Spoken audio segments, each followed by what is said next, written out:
We are joined by Dr. Joel Salinas. He hasn't treated Bruce Willis, but he is a behavioral neurologist and researcher at NYU Langone and the chief medical officer at Isaac Health. Thank you for coming in this morning. Thank you so much. I think, a lot of people hear, Bruce Willis is 67, which sounds relatively young. He's fit. They've always seen him in these, action roles. So I think people feel it's a surprise then when they see that something like this is happening. Yeah, conditions like FTD are really devastating for not just a patient, but the whole family. When a patient gets the diagnosis, the whole family gets the diagnosis. FTD is quite unique compared to other forms of dementia just because it can really happen at almost any age. What is it? So FTD really affects the frontal lobes and the temporal lobes of the brain mostly, so that involves loss of brain cells over time, very slowly. Researchers are also trying to figure out what the specific causes of it are, but about maybe 30 to 40% of cases, there's some genetic cause behind it. Okay. So if that's the case, are there any people who are more disposed to it than not, other than the genetic component of it? I think the genetic risk is a big part, but other than that, it's hard to really understand kind of what separates why somebody might be more likely to develop it than another.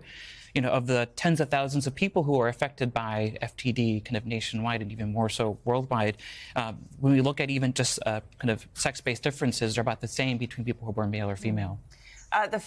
In the family statement, the family said that there were communication challenges. That's just one of the symptoms. What are other symptoms of this? Yeah, some common symptoms are really big behavior and personality changes. That's what's called behavioral variant FTD. That's one of the more common variants of it. So that involves things like disinhibition, impulsivity, new obsessions, all of these things. Those are a new pattern of behavior. Some people just have a really hard time managing social interactions. There can be excessive kind of gambling, kind of disinhibited spending. People can often get into trouble with the law, actually, as a result of it.